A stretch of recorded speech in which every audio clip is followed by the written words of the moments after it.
Bismillahirrahmanirrahim. Assalamualaikum warahmatullahi wabarakatuh. Waalaikumsalam warahmatullahi wabarakatuh. Alhamdulillah, syukurillah, la haula wa la quwata illa billah wa ala alihi wa sahbihi wa mawala. Yang kami hormati, kami sayangi guru kita, Ustadz kita, Dr. Agus Baca Majlis Kesehatan. Ya Allah dirahmati oleh Allah Subhanahu wa taala. Bapak dan Ibu peserta forum Golden Habit yang setia membersamai forum ini, yang insya Allah dan dirahmati oleh Allah Ta'ala. Amin. Puji dan syukur hanyalah milik Allah Subhanahu wa taala yang telah memberikan nikmat kepada kita, sehingga atas nikmatnya kita diberikan kesempatan untuk bisa bersilaturahim, untuk bisa bertemu lewat media kita yang setiap Sabtu sepekan sekali kita laksanakan. Mudah-mudahan forum ini mendapatkan ridho dari Allah Subhanahu wa taala, dan mudah-mudahan ini menjadi amal kebaikan kita semua. Salawat dan salam semoga senantiasa tercurah pada suasana kita Nabiullah Muhammad sallallahu alaihi wasallam. Bapak dan Ibu peserta forum Golden Habit rahimakumullah, di edisi yang kali ini di bulan Syawal, di edisi yang ke-11, alhamdulillah sudah masuk di Syawal 17 kalau tidak salah. Kita bertemu kembali dalam forum Golden Habit yang pada kesempatan kali ini temanya adalah menjadi dermawan. Mudah-mudahan tema kita hari ini akan menambahkan semangat kita untuk betul-betul menjadi pribadi yang dermawan, dan insya Allah mudah-mudahan pada kesempatan kali ini kita akan dapat mengambil banyak hikmah yang akan disampaikan oleh Ustadz kita Dr. Agus Baca Majlis Kesehatan. Untuk itu Bapak dan Ibu, pastikan yang pertama mikrofon selama narasumber memberikan tausiahnya untuk sementara dinonaktifkan, dan tiba saatnya karena beberapa kali dalam forum ini Kiai Bandung membersamai tetapi belum pernah memberikan tanggapannya. Mungkin sekali dulu, sudah sangat lama di episode awal-awal. Nanti kita mohon tanggapannya. Ada Ustadz Dr. Syafaq Hanung, nanti seandainya masih beliau berkenan dan masih berada di forum ini, kami mohon nanti tanggapannya, dan nanti mungkin disusul dengan yang lain-lain. Itu Bapak dan Ibu, tanpa memperpanjang waktu, mari kita mulai forum pada kesempatan kali ini dengan berdoa di tempat kita masing-masing, dan kita awali forum ini dengan membaca Bismillahirrahmanirrahim. Bismillahirrahmanirrahim. Terima kasih, mudah-mudahan dilancarkan dari awal hingga akhir. Untuk selanjutnya, waktu dan tempat disilahkan kepada Dr. Agus Baca. Monggo Dokter. Assalamualaikum warahmatullahi wabarakatuh. Waalaikumsalam warahmatullahi wabarakatuh. Alhamdulillahirabbil alamin.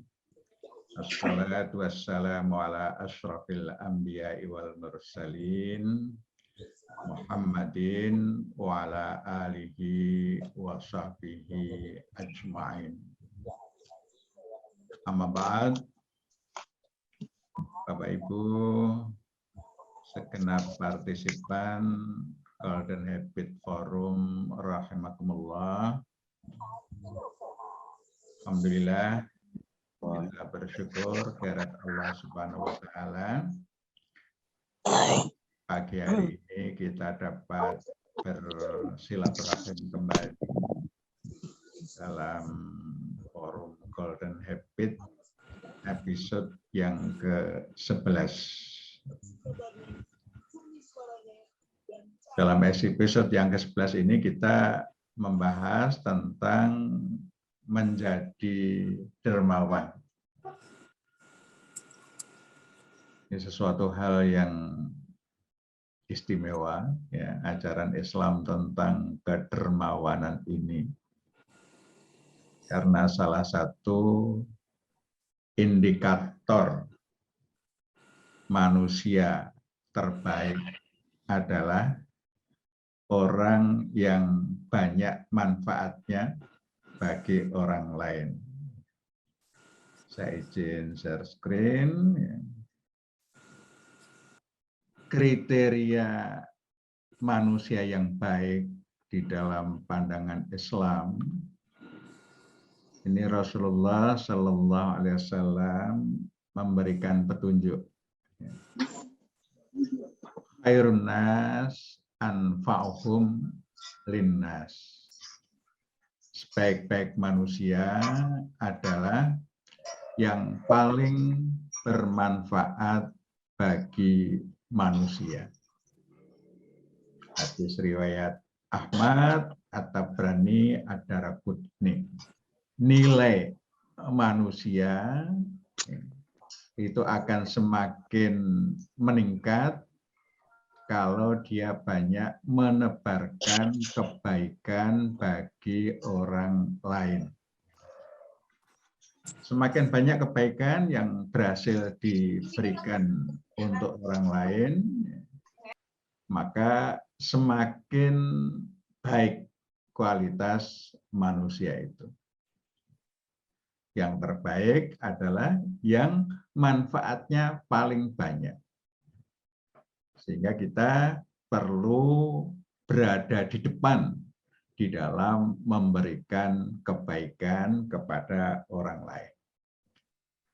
Bapak sekalian, kalau kita bicara tentang manusia atau seseorang, itu biasanya yang kita bahas pertama adalah bagaimana ilmunya, kemudian bagaimana hartanya, bagaimana tutur katanya, bagaimana bahasa tubuhnya. Nah, ini biasanya kita mengenali seseorang berdasarkan kriteria ini. Sehingga apa yang melekat pada diri seseorang, ya, itu menyangkut ilmu, menyangkut harta, menyangkut tutur kata, menyangkut bahasa tubuh. Ini akan memberikan identitas bagi seseorang. Apakah kita dikenal orang yang berilmu, orang yang berharta, orang yang santun, yang mempunyai adab yang baik. Ini berdasarkan hal-hal tersebut. Dan Islam itu memberikan tempat yang tinggi pada hal-hal ini. Ilmu diberikan kedudukan yang tinggi, harta diberikan kedudukan yang tinggi, tutur kata diberikan kedudukan yang tinggi, termasuk bahasa tubuh.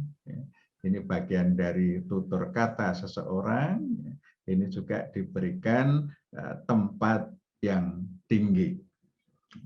Sehingga terkait dengan ilmu dan harta, ini ada hadis dari Abu Hurairah radhiyallahu an, annan nabiyya sallallahu alaihi wasallam qala idza matal insan inqata amaluhu illa min salasa illa min shadaqatin jariyah au ilmin yuntafa'u bi awaladin shalih yad'u lah.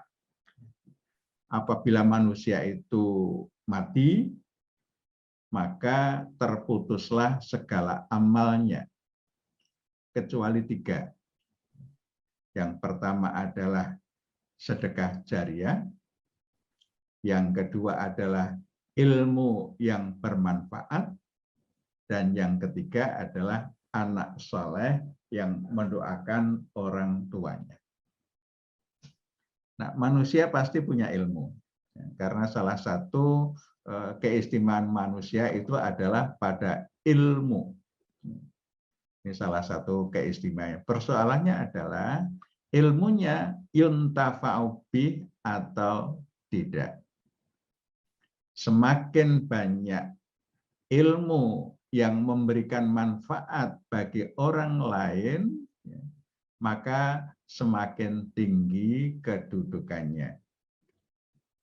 Nah, kalau ilmu itu kemudian dimanfaatkan oleh umat manusia dalam jangka yang sangat panjang, misalnya menemukan penemuan-penemuan terkait dengan kehidupan manusia, misalnya menemukan listrik, menemukan ilmu pengobatan, menemukan ilmu tentang bagaimana bercocok tanam. Selagi ilmunya itu dimanfaatkan, maka ini akan menjadi jariah, jadi amal jariah. Dan manfaatnya tetap kita peroleh sepanjang ilmu itu masih dimanfaatkan oleh orang lain. Nah, di sini para guru mendapatkan kedudukan yang tinggi karena guru itu mengajarkan ilmu. Mengajarkan ilmu kepada murid-muridnya, apalagi guru-guru yang memberikan ilmu tentang dasar-dasar ilmu, ilmu tentang membaca, ilmu tentang Al-Quran, ilmu yang menjadi dasar kehidupan. Selagi ilmunya itu masih diamalkan, maka amalnya ini akan jariah. Ini kedudukan, ilmu Islam memberikan kedudukan yang sangat tinggi juga.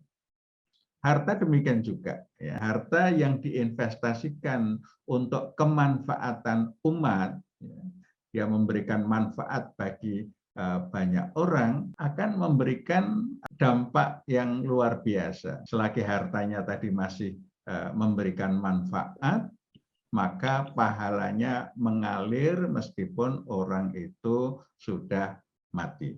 Untuk membangun rumah sakit, untuk membangun sekolah, untuk membangun masjid, dan segala macamnya yang kemanfaatnya berlangsung terus, maka ini kemanfaatnya akan jariah, pahalanya akan jariah, mengalir terus. Meskipun yang memberikan itu sudah meninggal. Ilmu harta mendapatkan kedudukan yang tinggi. Tutur kata juga demikian. Tutur kata juga demikian. Bahkan tutur kata itu menjadi bagian atau indikator keimanan. Bagaimana disabdakan oleh Nabi kita, "Mangkana yu'minu billahi wal yaumil akhir fal yaqul khairan au liyasmut." Barang siapa yang beriman kepada Allah dan hari akhir, maka hendaklah dia bertutur kata, berkata-kata hanya yang baik. Au liyasmut. Kalau mulutnya tidak mampu bertutur yang baik, maka hendaklah dia diam. Ini kata kuncinya. Jadi mulut ini hanya boleh untuk bertutur kata yang baik. Kalau tidak mampu bertutur kata yang baik, itu diam. Itu indikator keimanan kepada Allah dan hari akhir. Nah, tentu bagian dari tutur kata itu ada yang bersifat bahasa tubuh, ini termasuk ada di dalamnya. Dan Masya Allah, Bapak sekalian, semuanya itu bisa menjadi bagian di dalam memberikan kemanfaatan kepada orang lain. Apakah dengan ilmunya, apakah dengan hartanya, apakah dengan tutur katanya, apakah dengan bahasa tubuhnya. Semuanya itu bisa memberikan kemanfaatan bagi orang lain. Dengan ilmu jelas, dengan harta jelas, dengan tutur kata, saya kira tutur kata yang baik itu juga manfaatnya akan luar biasa. Orang yang suka berkata-kata yang baik itu akan membuat lawan bicaranya merasa nyaman. Jadi ketika kita ketemu orang, kita tersenyum, kita bertutur kata yang baik, itu kita juga memberikan manfaat kepada orang yang kita ajak bicara. Karena apa? Ya, karena orang yang diajak bicara baik, itu responnya biasanya akan baik. Ya. Senyuman ya, itu akan membuat suasana hati menjadi baik. Tutur kata yang baik itu akan membuat suasana hati menjadi baik. Ketika kita tersenyum, ketika kita berbicara yang baik, itu sebenarnya kita sedang mendonasikan hormon endorfin. Karena orang yang kita ajak senyum, ya, itu dia akan produksi endorfinnya akan meningkat. Itu kita sedang mendonasikan, kita sedang memberikan manfaat kepada orang yang lain. Nah, sehingga kita bisa memberikan manfaat dengan berbagai macam hal. Ya, bisa dengan ilmu, bisa dengan harta, bisa dengan tutur kata, bisa dengan bahasa tubuh. Ini sesuatu hal yang bisa kita berikan. Terkait dengan harta, ini ternyata salah satu indikator musallin, orang pengamal sholat. Al-musallin itu adalah para pengamal sholat, sebagaimana yang difirmankan Allah di dalam Quran surah Al-Ma'arij, ayat 19 sampai 25. A'udzubillahi minasyaitonirrajim. Innal insana khuliqa halu'a. Idza massahu syarru jazu'a.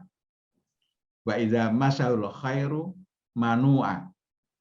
Illal musallin alladzina hum ala salatihim daimun walladzina fi amwalihim haqqum ma'lum lis-sa'ili wal mahrum. Sungguh manusia itu diciptakan memiliki sifat suka mengeluh.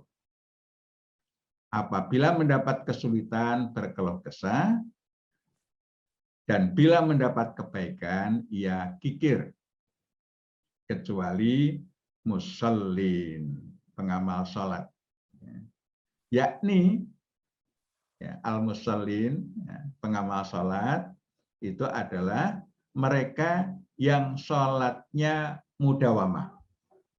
Kita sudah membahas tentang mudawamah ini, ya, konsisten dilaksanakan dengan cara yang terbaik, ya. Dan yang di dalam hartanya ada bagian hak yang dipermaklumkan bagi orang yang meminta dan tidak meminta. Ada hakum maklum, ya, jadi bagian yang dipermaklumkan. Artinya pada setiap harta yang kita miliki itu ada yang kita permaklumkan untuk yang meminta maupun yang tidak meminta. Dalam bahasa kita sekarang adalah zakat, infak, sedekah, zis, di mana Muhammadiyah sudah mempunyai lembaga, ya, yang mengelola zakat, infak, sedekah ini, mengelola zis ini. Nah, permaklumannya berapa? Masing-masing kita perlu melakukan permakluman. Disepakati sekurang-kurangnya 2,5% itu kita permaklumkan, itu tidak kita manfaatkan sendiri. Ya, 2,5% minimal, ya, itu dipermaklumkan untuk yang meminta maupun yang tidak meminta. Nah, tentu kalau dikelola secara organisatoris akan lebih baik, misalnya kita serahkan kepada ZIS. Nah, amal-amal usaha Muhammadiyah alhamdulillah sudah membentuk Lazismu, kantor layanan amal usaha. Semua rumah sakit alhamdulillah sudah melakukan, ya. Saya kira PTM juga sudah banyak yang melakukan, di mana gaji karyawannya dipotong 2,5%, pengelolaannya diserahkan kepada ZIS untuk dimanfaatkan, ya, lis-sa'ili wal mahrum, bagi mereka yang meminta maupun yang tidak meminta, sesuai dengan peruntukannya. Nah, 2,5% itu angka minimal. tentu kita bisa melakukan ZIS progresif. Kalau di pajak itu ada pajak progresif,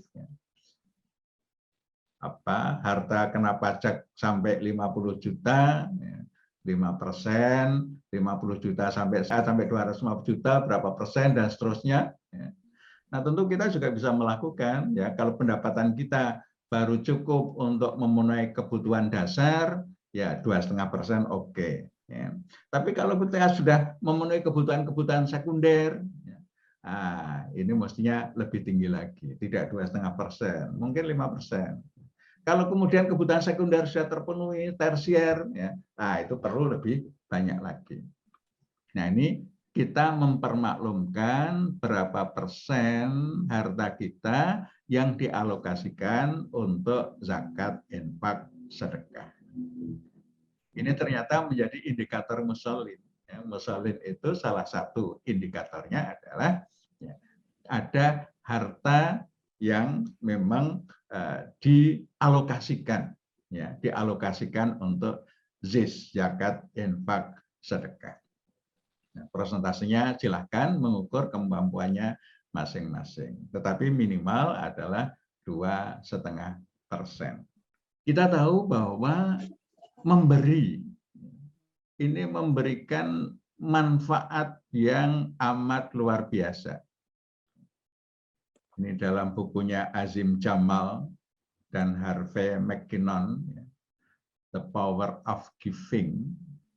Itu diceritakan banyak sekali manfaat dari memberi itu. Bahwa memberi itu ternyata manfaatnya luar biasa. Tapi kesimpulannya adalah you get more than you give. Anda akan memperoleh lebih banyak dari yang Anda berikan. Ini kesimpulan, ya, yang dilakukan atau yang dibuat oleh Azim Jamal dan Harvey McKinnon. Dan ini survei dan penelitiannya banyak dilakukan kepada mereka-mereka yang non-Muslim juga, bukan hanya yang Muslim. Bahwa memberi itu akan memperoleh lebih banyak daripada yang diberikan. Nah, ternyata bahwa memberi itu memberikan rasa aman yang meningkat, sehingga hidupnya penuh makna. Bapak-Ibu sekalian, orang yang suka memberi itu adalah orang yang sudah tidak takut kehilangan. Orang yang sulit memberi itu orang yang takut kehilangan. Takut kehilangan itu menimbulkan perasaan stres yang luar biasa. Sehingga karena takut kehilangan, banyak orang yang membangun rumah, ya, dibikin pagar yang tinggi, dikasih tralis, tidak ada peluang untuk masuk sama sekali. Pagarnya tinggi saja masih dikasih itu pecahan-pecahan kaca, sehingga orang yang masuk itu diharapkan akan celaka. Tapi ternyata orang-orang yang rumahnya dikelilingi dengan pagar tinggi, dengan perangkat-perangkat untuk menghalangi orang bisa masuk untuk mengambil hartanya, itu tetap saja ada yang bisa masuk. Karena pencuri itu ternyata juga memiliki kecanggihan. Ya, kalau tuan rumah cukup canggih di dalam membuat barikade supaya orang tidak bisa masuk, pencuri juga canggih untuk mengatasi masalah-masalah itu. Orang-orang yang masih takut kehilangan itu akan terbelenggu dengan hartanya. Sehingga dengan belenggu tadi menimbulkan rasa takut. Pergi takut, jangan-jangan nanti hartanya akan hilang dan lain sebagainya. Nah, orang yang suka memberi ternyata rasa amannya meningkat, tidak takut kehilangan, ya, karena dengan memberi itu sudah ya jelas, ya, dia sudah berikan apa yang dia punya. Indikator tidak takut kehilangan itu rasa security-nya, dia merasa lebih secure, dia merasa lebih aman. Ya. Orang yang merasa lebih aman itu hidupnya akan tenang, hidupnya akan tentram. Ini luar biasa ini, orang Amerika ini Harvey Milk. Di situ rasa aman ini ternyata dengan rasa aman itu ya banyak hal yang dia akan peroleh. Nah, antara lain apa?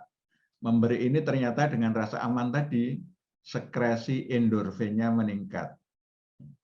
Dengan meningkatnya sekresi endorfin ini, hidupnya akan menjadi lebih bahagia. Nggak takut ada hartanya yang hilang, nggak takut apa yang dimiliki itu akan hilang, ya, karena dia dengan sukarela dia sudah memberi. Bahkan dengan memberi itu menimbulkan rasa bahagia.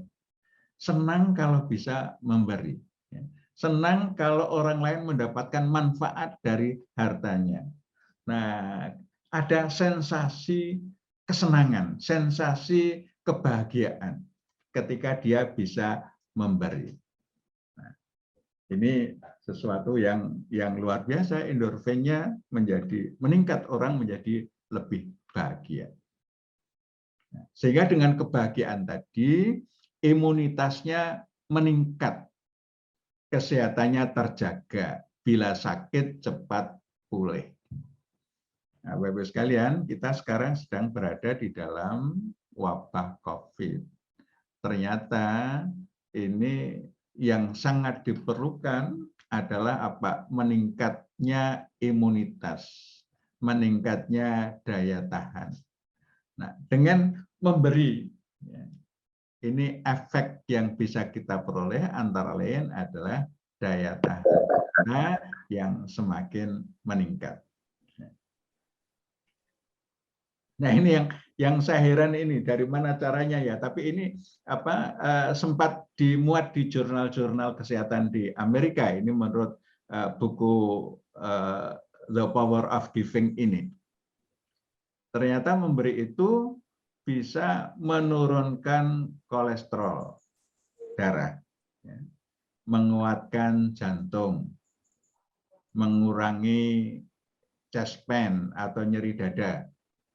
Kita tahu bahwa nyeri dada itu merupakan gejala dari penyakit jantung koroner, ya, akibat menyempitnya pembuluh darah pada jantung, ya, itu akan timbul nyeri dada. Ternyata dengan memberi ini akan berkurang rasa nyerinya dan juga menurunkan stres. Ini bahkan ini sudah dimuat di beberapa jurnal, ya. Tetapi saya tidak membaca jurnalnya secara langsung, saya membaca di dalam buku ini, ya, yang dikutip oleh bukunya Azim Jamal dan Harvey McKinnon ini. Ya. Ternyata indikator-indikator kesehatan itu juga ikut terpengaruh dengan apa? Dengan suka memberi ini. Dengan memberi ini silaturahim menjadi lebih baik. Apalagi kita suka memberi pada seseorang yang kita kenal langsung, kepada kaum kerabat, kepada orang-orang miskin yang kita kenal, sering kita beri. Nah, biasanya itu silaturahimnya akan menjadi terjaga, menjadi meningkat. Nah, silaturahim yang meningkat ini, ya, ini ternyata juga memperluas rezeki. Nah, ini sesuai dengan hadis Nabi kita, ya, barang siapa yang ingin diluaskan rezekinya, maka sambunglah silaturahim. Nah, ini banyak sekali. Nah, silakan dibaca buku ini, nanti akan lebih banyak lagi, ya, manfaat-manfaat dari memberi ini. Ya. Dan salah satu yang dikemukakan ini juga menarik juga, bahwa memberi, ya, suka memberi itu memperpanjang usia.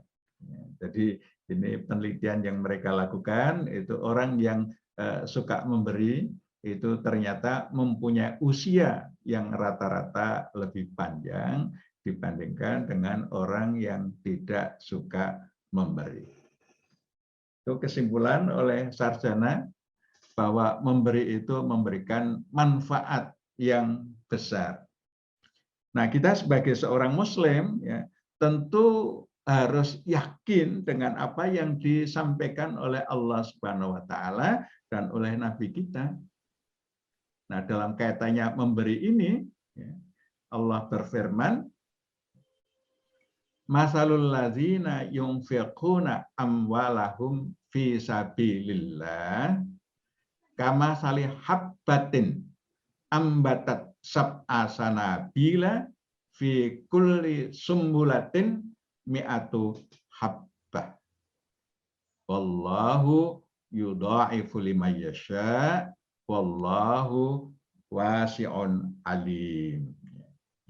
Perumpamaan orang-orang yang menginfakkan harta mereka di jalan Allah seperti satu biji yang menumbuhkan 7 tangkai. Di setiap tangkainya terhadap 100 biji. Allah melipat gandakan bagi siapa saja yang dikehendakinya, dan Allah Maha luas dan Maha mengetahui.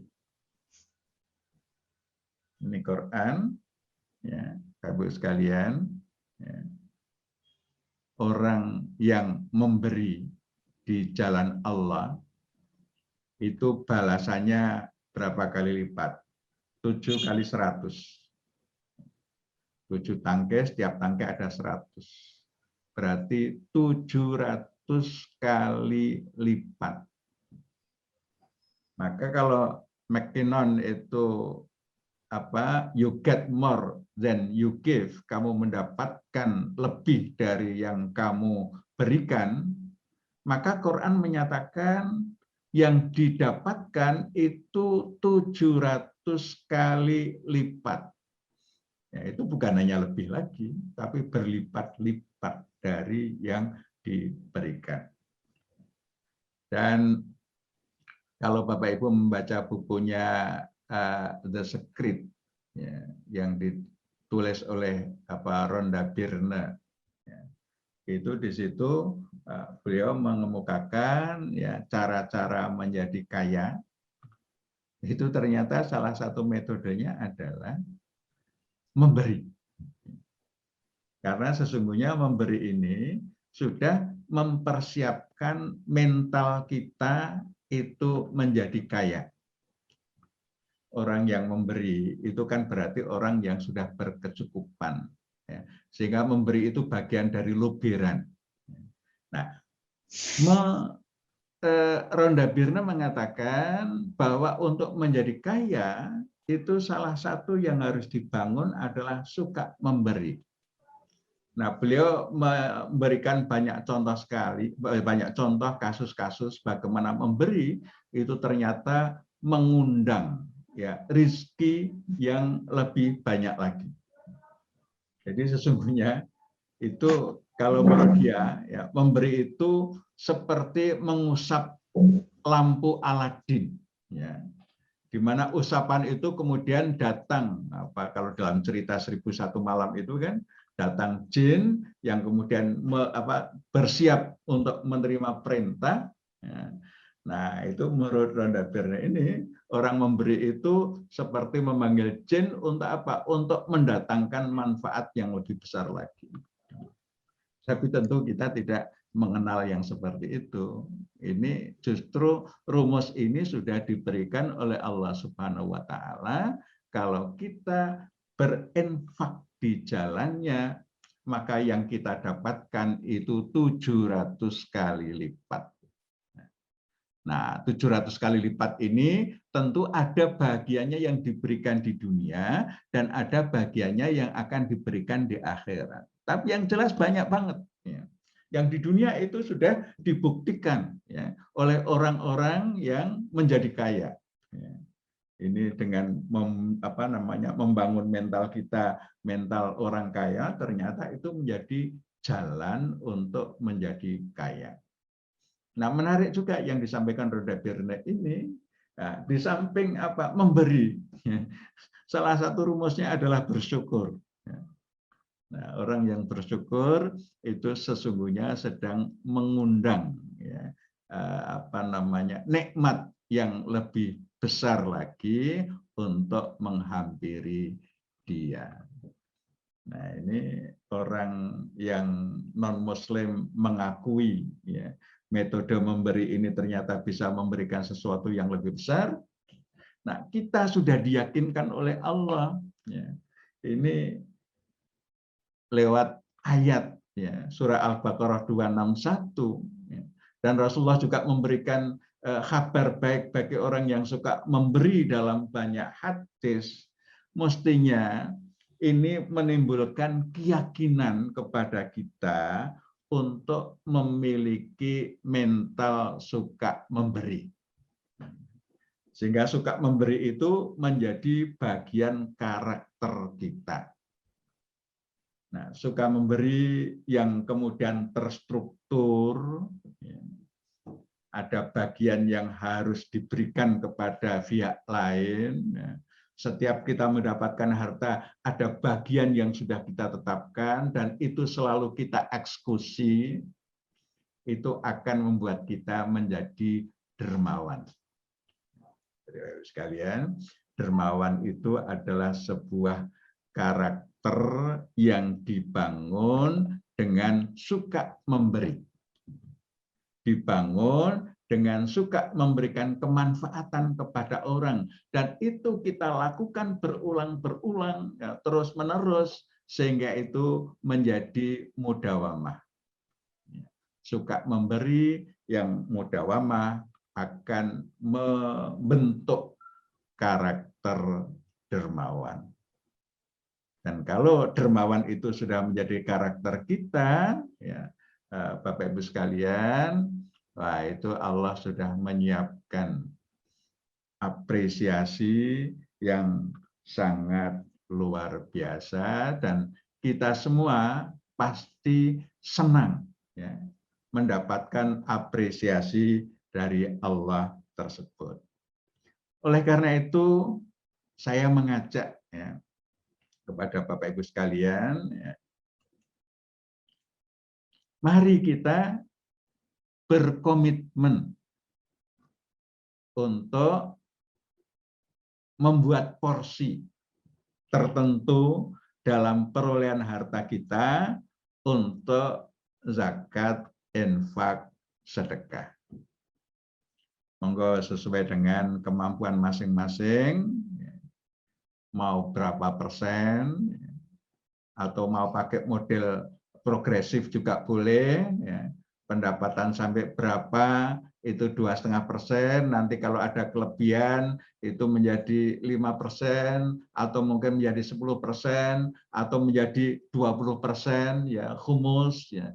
Ini masing-masing kita bisa menentukan masing-masing kadar yang bisa kita lakukan, tetapi paling tidak sekecil apapun pendapatan kita, kita mencukupkan paling banyak 97,5% yang kita manfaatkan sendiri. Maksimal. Ya. Nanti makin tinggi pendapatan kita, nah, turun, ya, mungkin menjadi 95%. Makin tinggi lagi menjadi turun lagi.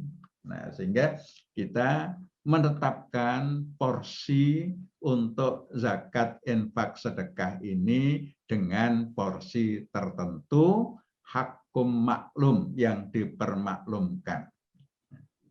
Insya Allah dengan cara yang demikian ini, Bapak Ibu sekalian, kita akan dicatat ya, oleh Allah sebagai orang dermawan dengan berbagai jenis apresiasinya. Mudah-mudahan ya, kita termasuk yang dimudahkan oleh Allah untuk menjadi dermawan, dan tentu kita harus berusaha. Tidak bisa mengandalkan orang lain, kita harus berusaha memaksakan diri pada tahap awalnya bahwa bagian harta kita ada hak yang harus kita sampaikan kepada pihak lain. Saya kira demikian Pak Agus Budi, Bapak Ibu sekalian. Mudah-mudahan bermanfaat. Hadanallahu wa iyyakum ajmain. Nasr minallah, fathun qarib. Assalamualaikum warahmatullahi wabarakatuh. Waalaikumsalam warahmatullahi wabarakatuh. Terima kasih. atas tausiahnya. Di Bapak Ibu, the power of giving, you get more than you give. Insya Allah mudah-mudahan ini rumus yang menjadi inspirasi sekaligus motivasi bagi diri kita. Bapak Ibu yang dirahmati oleh Allah Subhanahu wa taala, untuk selanjutnya kita buka respon ataupun tanggapan. Untuk itu sebagaimana yang tadi saya sampaikan di awal, pada Kiai Bandung, Kiai Haji Agus Kusnadi untuk bisa memberikan responnya. Silakan Kiai. Ya, Assalamualaikum warahmatullahi wabarakatuh. Waalaikumsalam warahmatullahi wabarakatuh. Ya, bersyukur kita pada hari ini, pagi ini disirami dengan satu nilai ajaran Islam yang menjanjikan begitu keindahan yang tidak ada bandingannya begitu. Ya, bulan Ramadan itu bulan yang mengajari kita untuk berbuat kebajikan. Dan tentu saja Syawal itu merupakan bagaimana kita melakukan kebajikan yang berkelanjutan begitu ya. Kebajikan yang berkelanjutan itu tentu saja adalah sasarannya adalah faktor ekonomi dan sistem ekologis gitu ya. Nah, Dr. Agus Sukatsa itu melalui buku tentang The Nine Golden Habits itu sesuatu yang cukup monumental dan spektakuler ya. Hal-hal yang amat sangat mendasar dan standar. Dan melalui Zoom meeting ini, maka ini menjadi solusi dari model dakwah digital Majelis Pembina Kesehatan Umum di aspek kesehatan spiritual, kan begitu ya. Sebab bagi kita kesehatan spiritual itu impact-nya itu kepada unsur-unsur sehat yang lainnya, begitu ya. Nah, apa yang tadi disampaikan bahwa semangat memberi itu kemudian menjadi dermawan, nah tentu saja ketika istilah memberi itu kebajikan dalam konteks albir. Tapi ketika memberi itu kemudian menjadi satu istilah dermawan, ini memang menarik kemudian kebajikan menjadi konteks ihsan.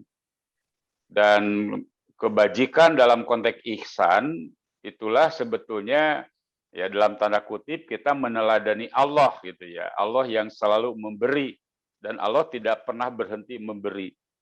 Karena itu memang ketika kita jadi orang dermawan, maka sebenarnya kita tidak pernah merasa sudah memberi ya, tidak pernah merasa sudah berbuat kebajikan. Nah, dan itu tidak ada batasnya lagi. Nah, menarik sekali memang terminologi di Islam itu ada kebajikan dalam istilah albir, kemudian al-ihsan.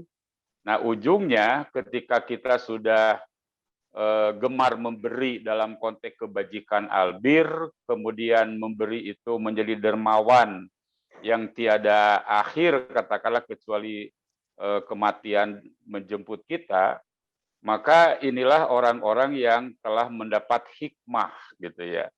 Dan hikmahnya itu dalam wujud kebajikan dalam konteks al-khair kan gitu ya. Wa may yutal hikmata faqad utiya khairon katsira. Nah, Muhammadiyah rupanya memang amat sangat cerdas ya, menangkap sinyal-sinyal seperti itu. Maka mudah-mudahan kita menjadi golongan orang-orang yang berada di al-khair itu begitu ya, yang Ali Imran 104 itu, yang kemudian kita menjadi umat khairu ummah begitu. Nah, jadi khususnya saya bersyukur ya dengan kesungguhan Dr. Agus Sukatsa dan juga dipandu oleh ini Profesor Agus Budiantoro begitu. Ya, ini sehingga dakwah digital kita ini memang bisa mengimbangi model-model digital yang lainnya, dan inilah kemudian menjadi fastabiqul khairat.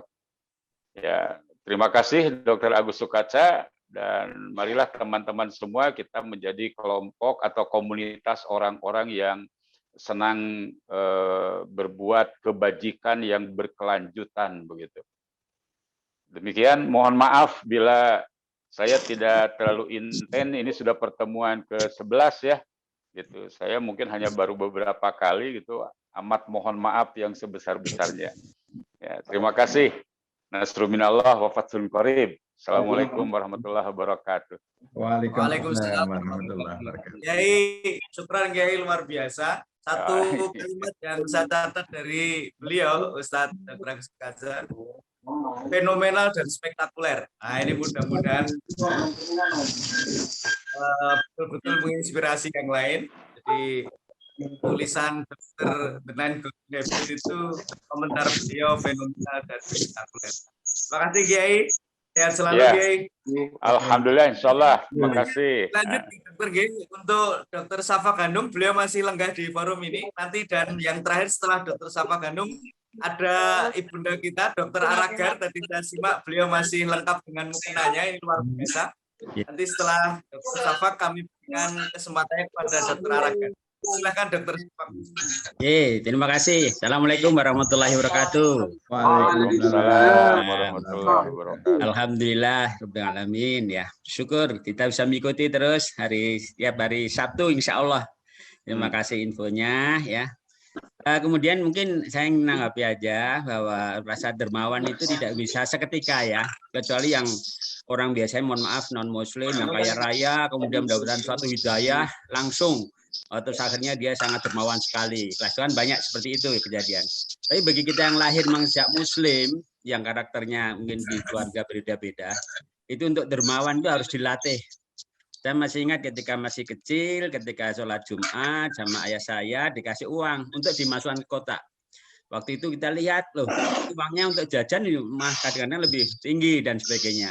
Nah begitu juga mungkin saatnya kita ini yang sudah senior-senior ya, lansia ini bisa melatih cucu kita atau mengajari pada anak kita untuk melatih cucu kita untuk rasa dermawan yang mungkin memberikan uang yang itu harus dimasukkan amanahnya, masukkan ke kotak yang uang itu lebih dari uang jajannya dia. Nah ini kan sesuatu yang kalau nggak pernah dilatih, nanti suatu saat ketika kita bayar zakat, loh kok ternyata banyak sekali ya zakat yang akan kita keluarkan, misalnya yang langsung 1 tahun ya, tidak saat ini kan kita biasa 2,5% potong gaji dan sebagainya ya. Jadi itu perlu dilatih menurut saya sejak kecil. Dan sampai sekarang pun harus juga dilatih. Ya, minimal yang kecil-kecil aja kita misalnya mohon maaf, yang kadang-kadang melanggar peraturan ya. Seperti memberi uang yang di perempatan kan nggak boleh ada tulisannya. Tapi orang ketuk-ketuk terus kita lihat ini kasihan. Nah, itu harus ada uang kecil yang sudah kita siapin.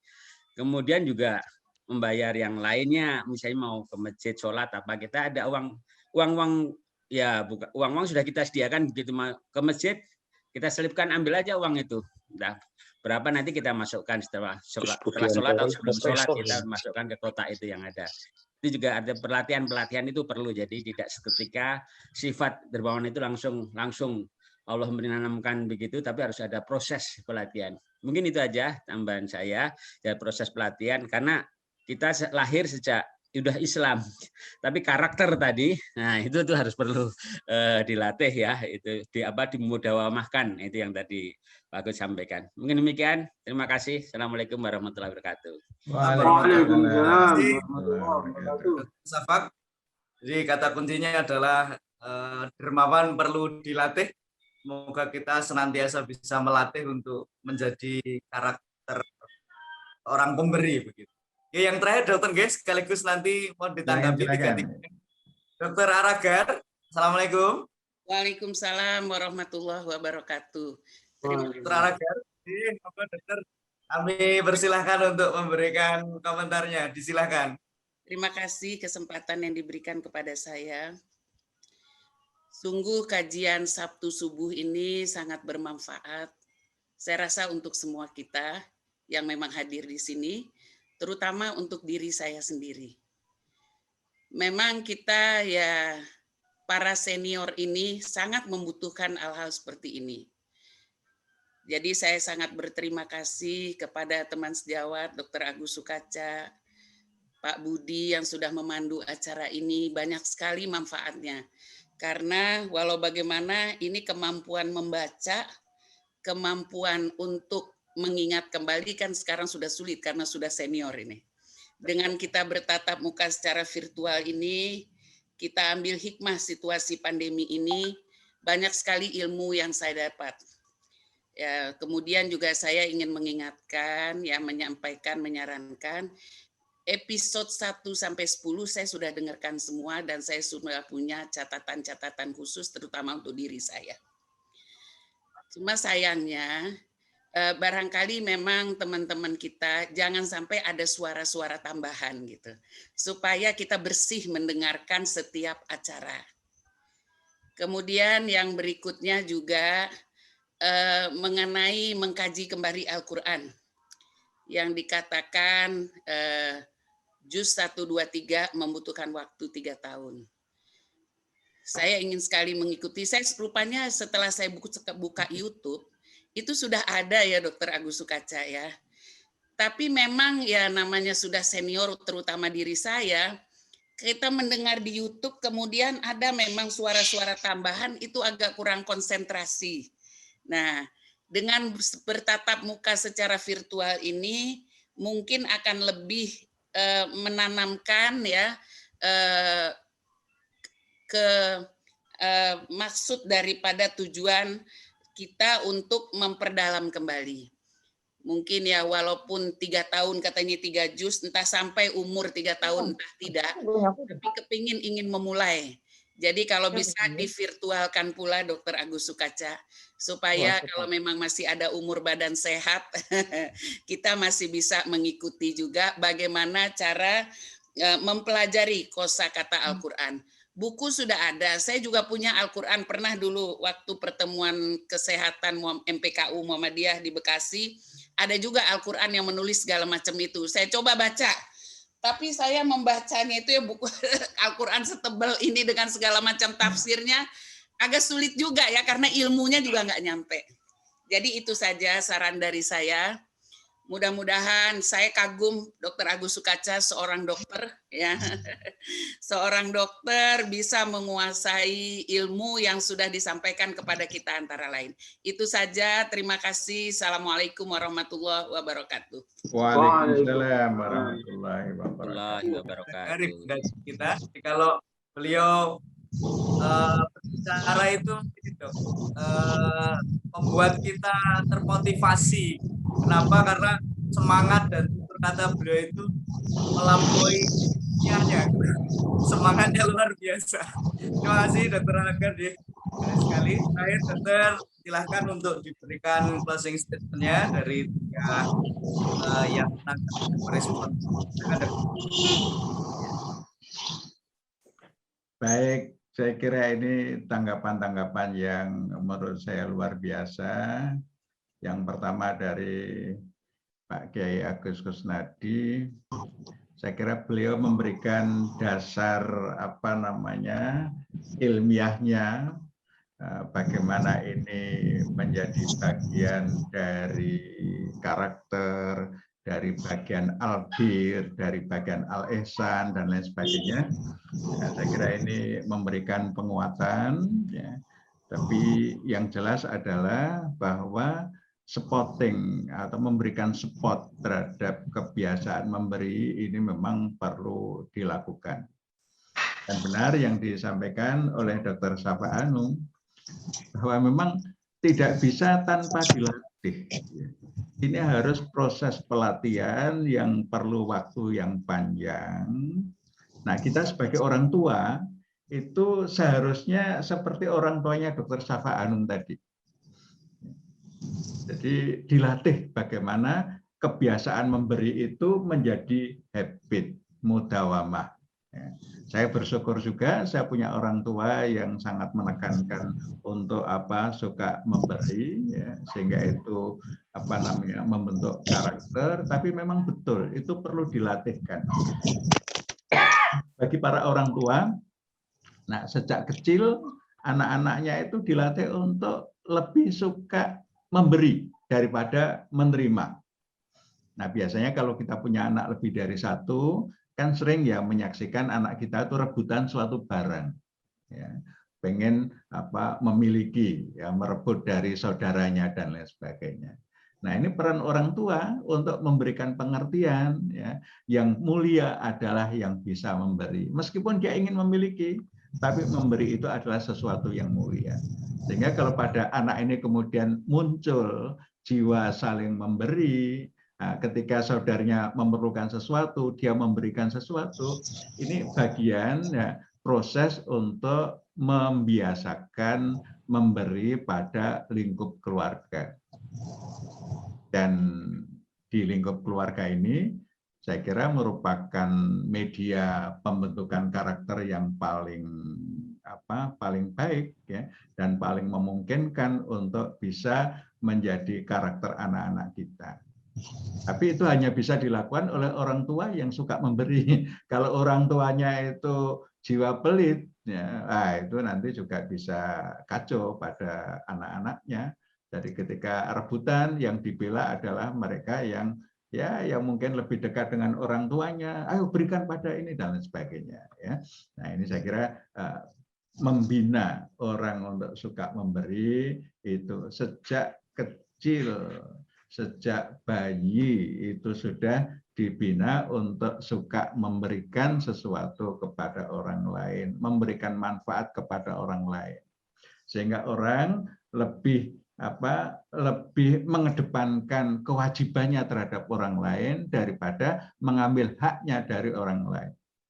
Tapi insya Allah itu akan berjalan secara otomatis. Kalau kita menunaikan kewajiban kita, maka insya Allah hak-hak kita itu juga akan tersampaikan kepada kita sekalian. Yang ketiga ini Dr. Aragar, saya kira luar biasa ini, ya. Beliau sudah membuat evaluasi respon di YouTube, ya, terhadap masing-masing episode, ya, mulai episode 1 sampai episode yang ke-10, ya. Saya kira ini sesuatu yang luar biasa, memberikan apresiasi, ya. Dan khusus untuk belajar Al-Quran, ya, Ibu dan juga Bapak sekalian, ini alhamdulillah minggu ini sudah masuk ke percetakan, ya. Buku pertama, Mari Belajar Bahasa Arab Al-Quran. Nah, buku ini saya susun bersama tim dari Ma'had Al-Quran Hasan bin Ali Samarinda, ya. Sebuah Ma'had Ali, ya, Ma'had tingkat tinggi, yang memang mengkhususkan untuk untuk pendidikan Al-Quran, ya, dan manajemen masjid. Nah, 2 core, ya, core dari Ma'had Hasan bin Ali ini adalah pendidikan Al-Quran dan manajemen masjid. Nah, alhamdulillah ini saya susun bersama dengan para dosen Ma'had Ali, ya. Alhamdulillah buku pertama sudah selesai, kemudian sedang dalam proses naik cetak. Insya Allah nanti akan akan kita share ke Bapak Ibu sekalian. Mudah-mudahan ini menjadi media pembelajaran kita untuk bisa paham Al-Quran, untuk tafhimul Quran. Memang benar apa yang disampaikan Dr. Aragar tadi, itu nanti kita perlu 3 juz untuk bisa mengerti bahasa Arab Al-Quran dengan baik. Ya, mungkin bocorannya begini, itu juz pertama, itu kita gunakan untuk mengenal kosakata. Nanti apa itu isim, jenis-jenis isim, ada isim jamid, ada isim mustaq, kita kenal pada juz pertama. Kemudian apa itu fi'il, ada fi'il madhi, fi'il mudhari', fi'il amr, penggunaannya masing-masing dhamir itu nanti di buku di juz pertama, ya. Kemudian nanti juga tentang huruf, ya. Nah, selanjutnya di juz kedua kita belajar tentang ilmu shorof, ya, perubahan kata-kata, ya, dan di juz ketiga tentang ilmu nahwu. Nah, bocorannya 3 juz pertama ini kosakata yang kita kenali di situ sudah lebih dari 80% kosakata yang ada di dalam Al-Qur'an. Nah, kalau kita sudah selesai 3 juz ini, maka lebih daripada 80% kosakata Al-Qur'an sudah kita kenali. Nah, yang 20% kita tinggal sambil jalan, ya, pelan-pelan. Setiap ada kata susah, ya, kata sukar, kita buka kamus atau kita buka terjemahan, sehingga kita sambil jalan semakin mengerti tentang arti Al-Qur'an.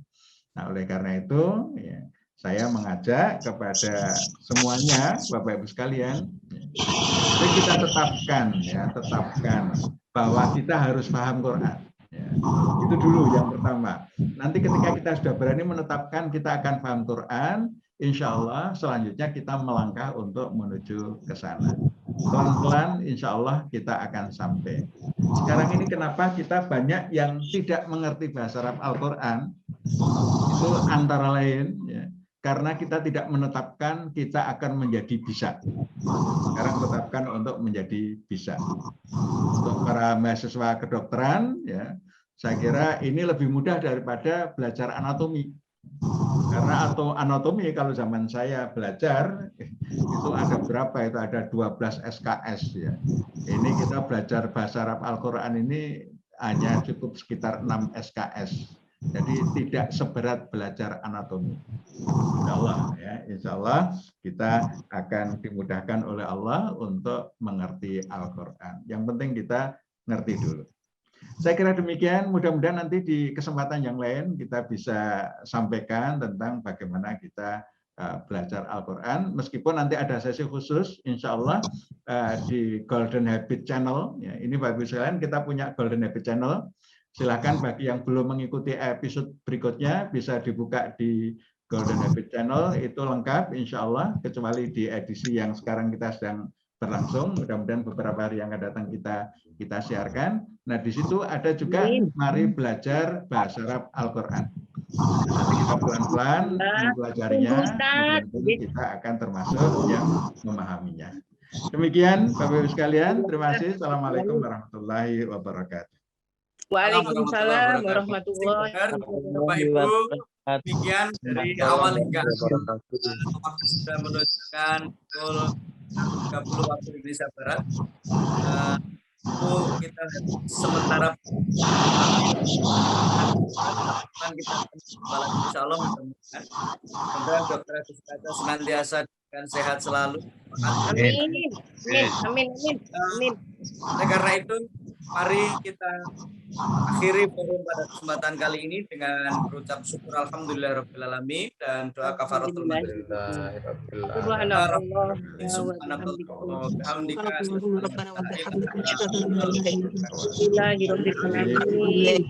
Ya, Bapak Ibu terima kasih atas Pak Dokter Agus Kata. Assalamualaikum warahmatullahi wabarakatuh. Sangat setia membersamai dan terima kasih dan yang lain. Dari saya banyak kesalahan dalam memandu acara ini, mohon maafkan. Kita akhiri dan Allah wa iyyakum ajmain. Assalamualaikum warahmatullahi wabarakatuh. Waalaikumsalam. Terima kasih Dokter Agus.